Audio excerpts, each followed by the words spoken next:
Assalamualaikum warahmatullahi wabarakatuh. Waalaikumsalam warahmatullahi wabarakatuh. A'udzu billahi minasyaitonir rajim. Bismillahirrahmanirrahim. Alhamdulillahi hamdan syakirin, hamdan na'imin. Asyhadu an la ilaha illallah ilahul awwalina wal akhirin. Wa asyhadu anna Muhammadan abduhu wa rasuluh khatamul anbiya'i wal mursalin.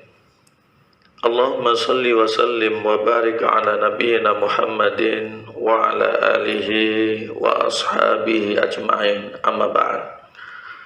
Rabbi syrah li sadri wa yassir li amri wa hlul 'uqdatam min lisani yafqahu qawli. Hadratal ahibba, ma'asyiral mukarramin, saudara-saudari sekalian, keluarga besar Fasnet Surabaya, Bapak pimpinan maupun seluruh anggota yang hadir pada kesempatan pagi hari yang berbahagia ini.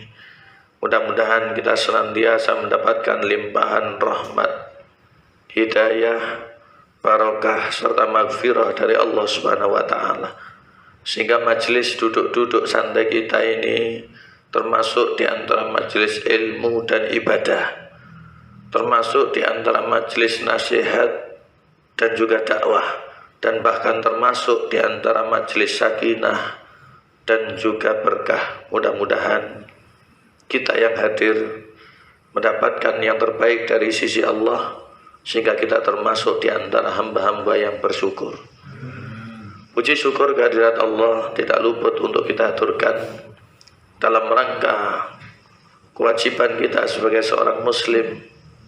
Nikmat yang begitu banyak dan karunia yang luas yang tidak terhingga yang sampai kepada kita, mulai dari kita belum ada sampai kita ada, sampai dengan hari ini, dan kita masih berharap esok hari. Mudah-mudahan kita termasuk di antara hamba-hamba yang disayang oleh Allah, sebagaimana yang pernah Nabi bersabda dalam hadis yang sahih, man yuridillahu bi khairan yufaqihu fiddin.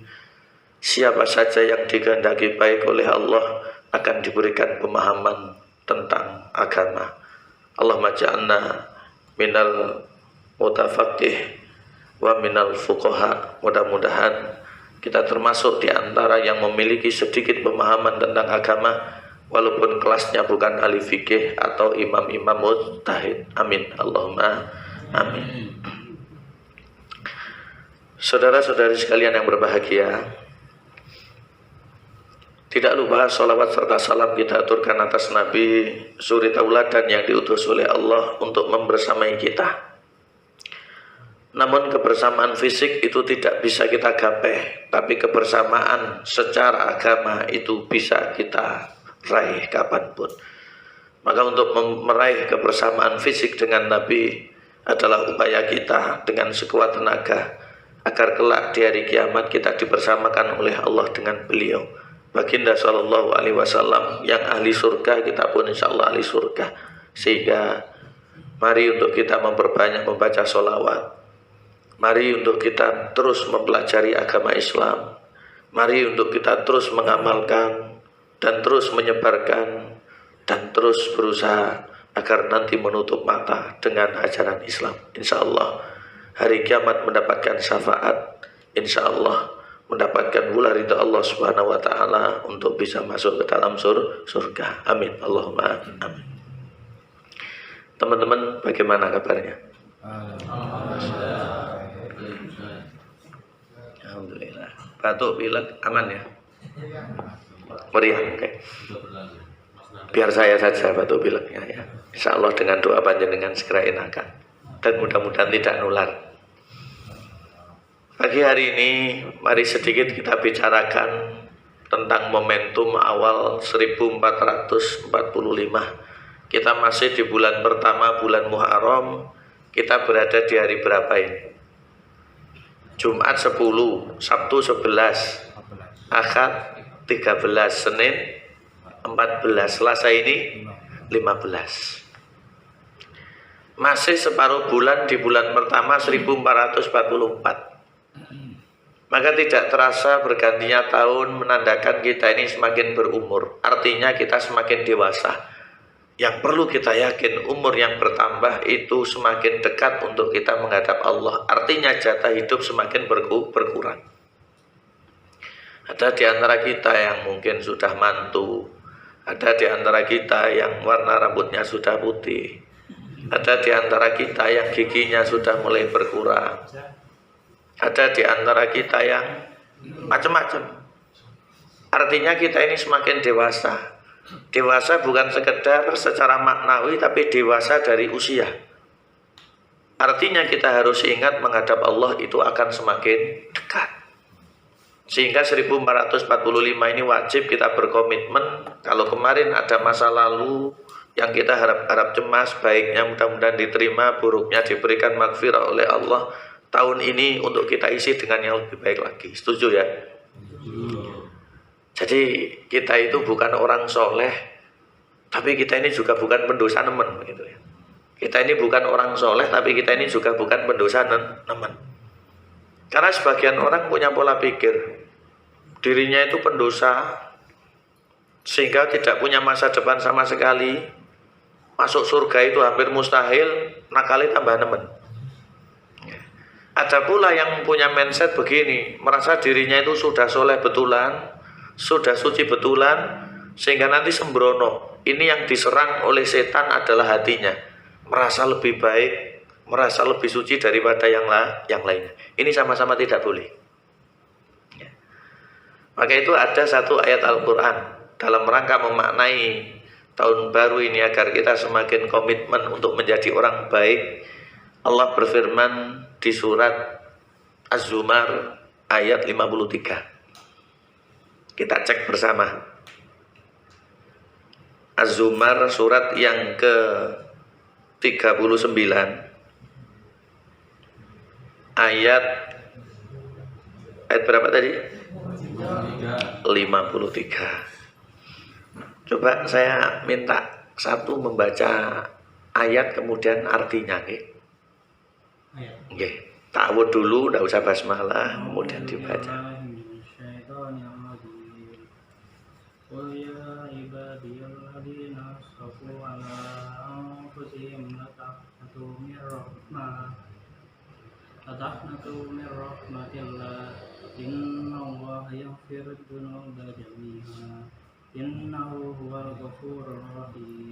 Barakallahu fiik. Artinya monggo. Katakanlah wahai hamba-hambaku yang melampaui batas terhadap diri mereka sendiri, janganlah kamu berputus asa dari rahmat Allah. Sesungguhnya Allah mengampuni dosa-dosa semuanya. Dialah yang Maha Pengampun, Maha Penyayang. Nggih, barakallah. Masih apa ini? Masih apa? Pas ndak ayat ini untuk kita? Teman-teman, pas ndak ayat ini untuk kita? Pas. Walaupun dia ulama, walaupun dia ustadz, walaupun dia tokoh, walaupun dia darah biru, pas. Apalagi kita yang banyak dosanya, pas. Jadi kita ini butuh dibesarkan hatinya. Karena tidak semua orang yang ditekan itu bisa menjadi baik. Bisa jadi dibesarkan hatinya itu dia akan berubah. Tapi sekali lagi juga tidak boleh sembrono. Ayat ini merupakan ayat yang luar biasa yang Allah Subhanahu wa taala menyampaikan kepada Nabi untuk dimaklumatkan kepada masyarakat Mekah saat itu. Nah, sahabat Nabi itu juga dapat padahal orang soleh. Nabi sendiri dapat padahal sesoleh-soleh orang. Apalagi masyarakat harus lebih dapat lagi. Dan untuk kita pas. Kalau dicorot tafsir pretelan, Jalalainnya itu begini. Kul. Allah memberikan perintah, sampaikan Nabi Muhammad. Kul. Dawuh sira Muhammad. Ya ibadi, isi dawuhnya Allah, wahai para hambaku. Jadi hamba itu banyak, kita ini adalah para hamba Allah. Kalau satu abdun, kalau banyak ya ibad. Hamba yang bagaimana? Alladzina asrafu ala anfusihim, yang kelewat batas atas dirinya. Cara betik ngoten nggih betik tenan ya. Los.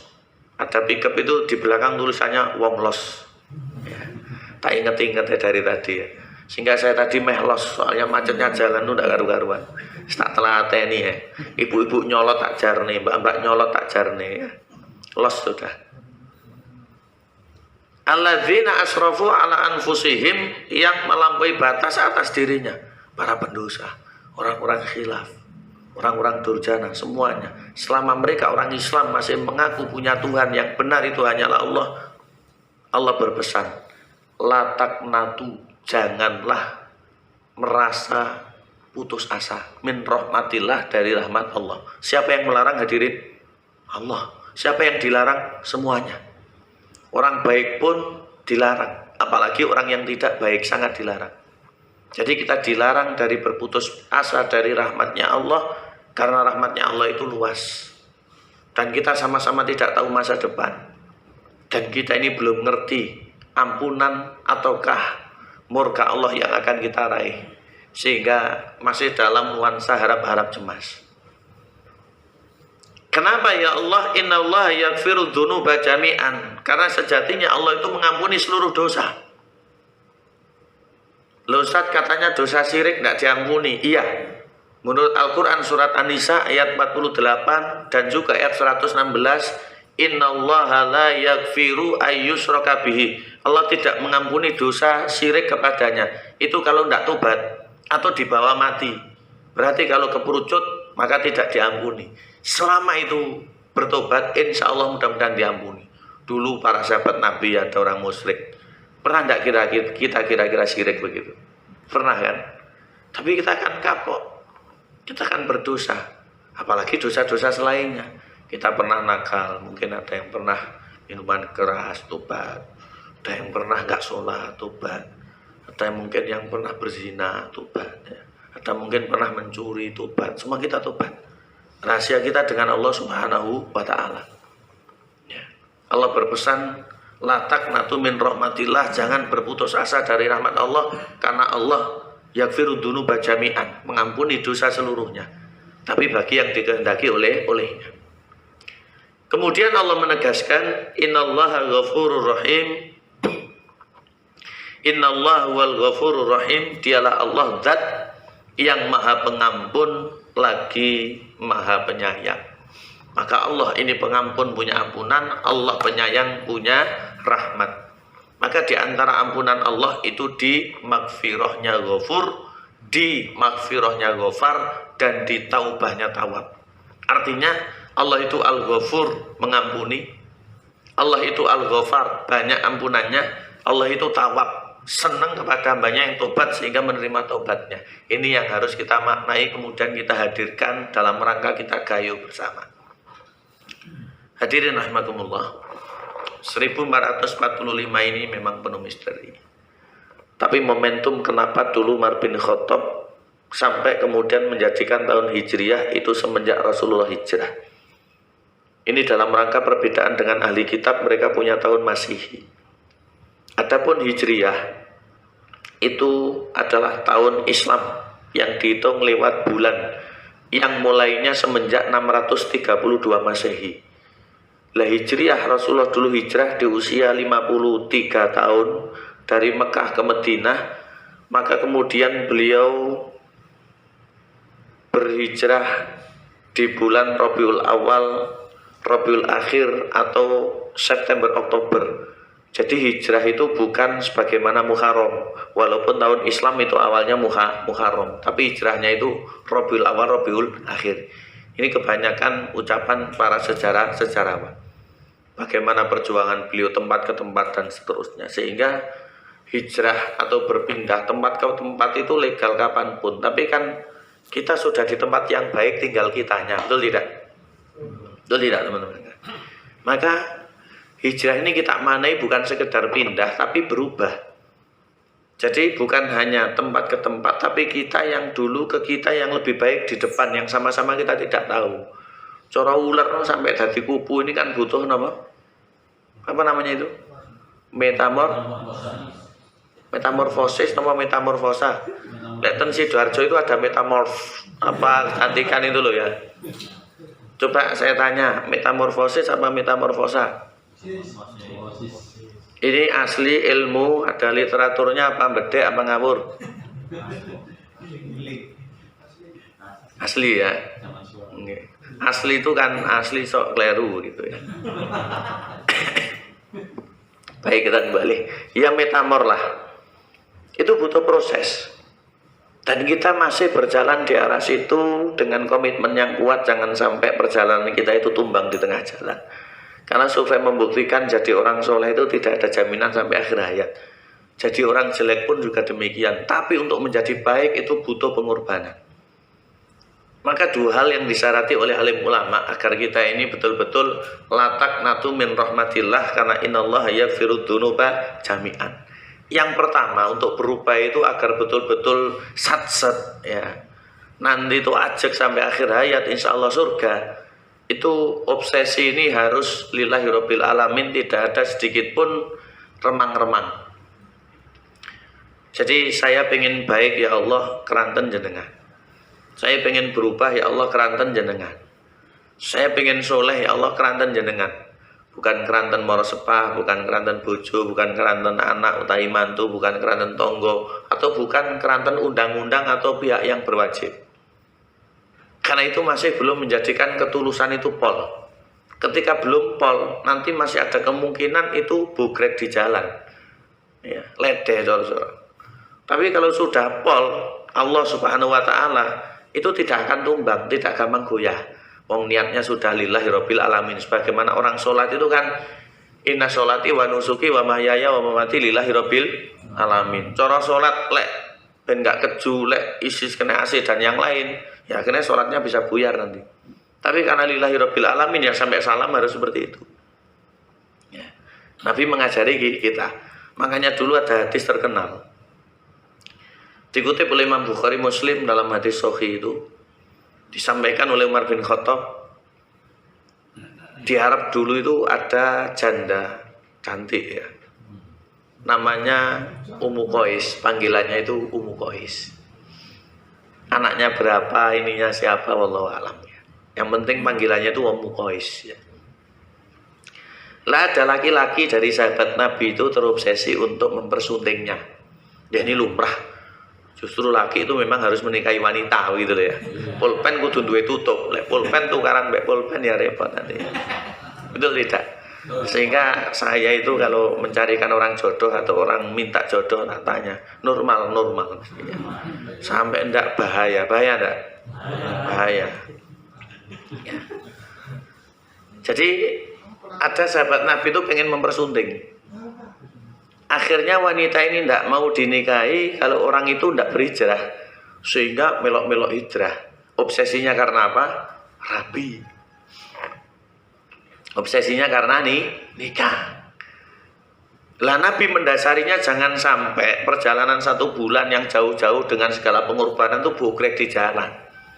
Atau kalau mati suatu saat salah niat itu ya ribet. Sehingga Nabi bersabda langsung, innamal a'malu binniyat. Amal itu rohnya ada pada niat. Wa innamal likulli imri'in ma nawa. Orang beramal dibalas sesuai niatnya. Faman kanat hijratuhu ilallah wa rasuli fa kanat hijratuhu ilallah wa rasuli. Lah orang kalau hijrah, kalau berubah, kalau menjadi baik, itu karena Allah, kemudian mengikuti Nabi ya dapat pahala. Namun waman kanat hijratuhu lidunya yusibuha aw imra'atin yankihuha fa kanat hijratuhu ila ma hajara ilaihi. Tapi kalau ada orang berubah, pengen baik dan yang lain termasuk hijrah, itu obsesinya karena dunia pengen diraih, wanita pengen dinikah, pokoknya hal-hal yang seperti itu. Dapat itu tidak dapat pahala. Iman tidak? Iman jamaah. Sehingga kalau karena Allah bisa jadi malah dapat itu juga, sehingga sambil menyelam minum air. Tapi karena itu dok kelelep, tidak bisa berenang walaupun dapat air, tapi malah sama dengan bunuh diri. Kita berlindung kepada Allah agar Allah senantiasa memperbaiki niat kita dan menjadikan kita hamba-hamba yang tulus ikhlas. Allahumma amin. Tulus ya. Oke, kita harus tulus. Yang kedua, nasihat ulama berikutnya agar perjalanannya ini awet untuk menjadi orang baik itu kita maknai awal 1445 ini kita harus rela ya. Kita ini harus rela, harus legowo, harus ikhlas, bercerai dengan masa lalu. Apa artinya? Ya wis pray sudah. Kalau pengen baik ya kita berhenti, apapun itu risikonya. Ya. Kita harus betul-betul berhenti. Yang ini terkadang menjadikan sebagian orang itu masih belum kuat, karena masih belum enak ninggal masa lalu.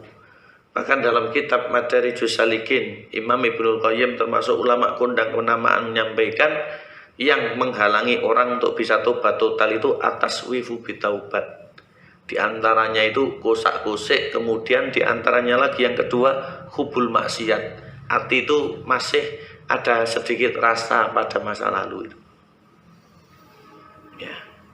Misalkan orang dulu kejahatannya itu karena minuman keras, ya aksesnya ditutup. Orang kejahatannya itu perzinahan, ya aksesnya ditutup. Orang kejahatannya itu transportasi, ya aksesnya ditutup. Sehingga segala akses itu kita harus bercerai. Karena masa lalu banyak yang tidak bisa dibanggakan.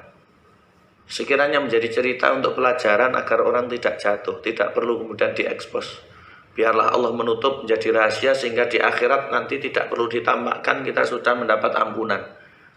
Ya kalau sekarang kita buka-buka sendiri terus nanti tidak diampuni, kira-kira isin mboten jemaah.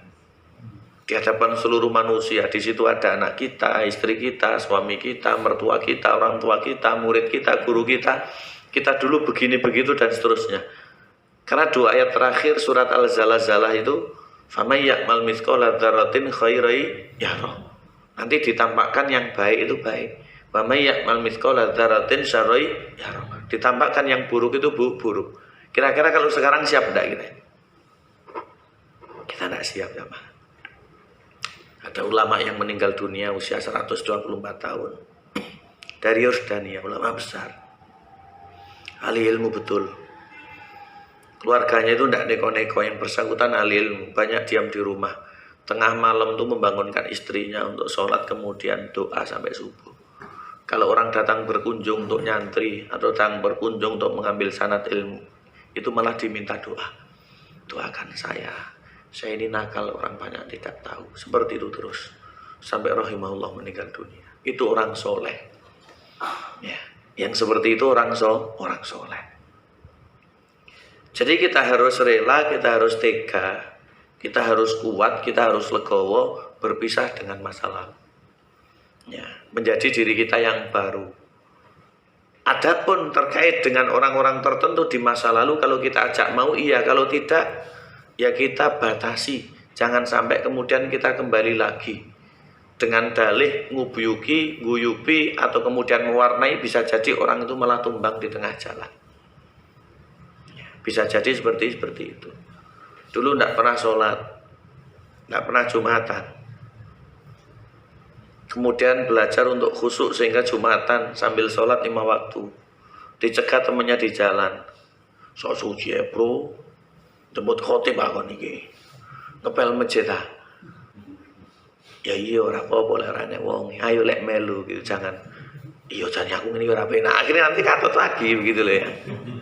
Jadi kita ini harus rela, ya kita harus rela. Bahasanya itu tidak begitu, tidak paten, ini harus ada dalam diri kita. Karena orang yang sudah diberikan petunjuk oleh Allah harus bersyukur. Belum tentu petunjuk datang yang kesekian kalinya. Saya ambil contoh. Dalam hadis diriwayatkan oleh Imam Muslim, dulu ada promo cora. Apa ya bahasa Indonesianya promo cora ini? Kenapa Pak ini? Promo cora ini. Promo cora. Penjahat ya. Coro di apa itu dulu Bang Napi itu loh. Wah, itu kan sering mengingatkan. Itu aslinya nggak jahat, metikon jahat ya, untuk mengingatkan. Dan kita semua ini promo cora mungkin di mata Allah ya. Hanya saja Allah menutupi aib kita. Ya, Allah ini menutupi aib kita. Kemarin hari Ahad mungkin di antara kita ada yang melaku ndelok wong ayu, bisa jadi. Mata ini berdosa, betul tidak? Ya, betul tidak? Ya, mungkin yang punya istri menengah aja ya. Khawatir di live nanti dia ya. Tapi kita ini ya besang-besang dan yang lain, belum yang lain. Lihat video apa dan seterusnya ya. Kita ini sebenarnya promo cora ya. Cuma Allah ini menutupi kita. Jadi dulu itu ada promo cora tapi urusannya kriminal. Dalam hadisnya Imam Muslim itu dikutip, Inna rajula qatala tis'atan wa tis'ina nafsan. Orang itu membunuh 99 orang. Tapi hati kecilnya pengen berubah menjadi baik. Lah kasus saat itu tidak sampai ke ranah publik sehingga tertutup. Nah, sekarang ya harus pidana. Akhirnya mendatangi ahli ibadah, bertanya, qataltu tis'atan wa tis'ina nafsan fahal min taubah. Saya membunuh 99 orang, apakah masih bisa taubat? Oh, yo gak iso. Keliru. Dalam Al-Quran Allah memerintahkan amar ma'ruf nahi mungkar, ajak orang baik baru cegah mungkar. Jangan ditendeni dulu. Sehingga orang itu perlu dibesarkan hatinya biar berubah menjadi apik. Malah ditekan ini, malah akhirnya pedangnya keluar, dia menjadi korban. Fakotalahu fakamulami'ah. Akhirnya orang yang ditanya tadi jawabannya begitu, tidak puas, dibunuh menjadi korban yang ke-100. Tambah genap kan? Sehingga ibadah tanpa ilmu itu kurang ya, Pak. Sehingga kita menjadi orang khusyuk, menjadi orang soleh saja kalau tidak begitu ngalim itu ya kurang. Sehingga harus ngalim betul. Ngalim agar selamat dunia akhirat, bukan ngalim jadi iso gampang lecet, tidak ya. Jadi orang itu kurang begitu alim, ditanya akhirnya salah jawabannya sehingga menjadi korban yang ke-100. Ketika sudah membunuh 100 orang, hatinya masih berontak, pengen menjadi lebih baik lagi. Akhirnya ditunjukkan pada orang alim betul ya ahli ibadah, kemudian bertanya secara ilustrasi. Inna rajula qad qatala mi'ata nafsin falau min taubah. Ulama, ada orang itu membunuh 100 orang, apakah masih bisa taubat? Jawaban ulama ini bijak. Ojo-ojo sing takon yo kuwi begitu deh. Sehingga jawaban ulama itu wa man yakhulu bainahu wa bainat taubah. Loh, sing ngalangi tobat iki sapa? Kan seneng ora? Loh, berarti ya oleh ya begitu ya. Disenangkan hatinya, dibesarkan hatinya. Dia masih punya Allah. Allah sendiri berpesan tadi di surat Az-Zumar ayat 53, la taqnatu min rahmatillah. Jangan berputus asa dari rahmat Allah. Kemudian setelah dia itu senang, dipeseni. Baru dipeseni. Intalik ila ardi kadza wa kadza fa inna biha unasan ya'budunallaha fa'budillaha ma'ahum. Cuma syaratnya gini loh ya. Pergilah ke tempat sana itu, di sana itu banyak orang soleh, sregep menyembah Allah, ikutlah bersama mereka. Wala tarji ila ardika fa innaha ardusu. Dan jangan kembali ke tempatmu, tempatmu itu buruk. Artinya putus masa lalumu itu sebab keburukan. Harus bercerai dari masa lalu. Orang itu akhirnya nurut, kemudian di perjalanan meninggal dunia. Malaikat rahmat ingin membawa, malaikat azab juga ingin membawa. Kemudian Allah mengutus malaikat ketiga. Allah memberikan ilham, didekatkan ke tempat tobat 1 jengkal sehingga dibawa malaikat rahmat, nanti dimasukkan surga. Tobat tapi belum ngamal bisa masuk surga. Pengen nomor dia pengen ngamal barang gitu ya. Jangan tobat-tobat tok tidak amal, berarti tobatnya belum tulus. Maka mari hal-hal yang seperti ini menjadi pelipur duka lara kita. Banyak kenyataan dalam hidup ini yang tidak sesuai dengan keinginan. Kita memang para pendosa, tapi pintu belum tertutup. Hari kiamat belum terjadi dan kita masih belum mati. Mudah-mudahan Allah merahmati dimanapun kita berada. Mari bersama-sama secara pribadi, secara keluarga maupun secara sosial untuk kita menjadi orang yang soleh. Walaupun belum sesoleh-soleh orang, minimal kita ini mampu kesolehan. Allahumma amin. Demikian yang bisa saya aturkan, kurang lebihnya walafu minkum. Mungkin ada yang disampaikan atau diceritakan ya, karena kita lama belum bertemu. Setelah bangun gedung ini baru saya datang ini ya. 1444, 1445, setahun Hijriah ya. Lama nggak ini? Lama ya. Mungkin ada yang disampaikan, izin Pak Enggi dulu.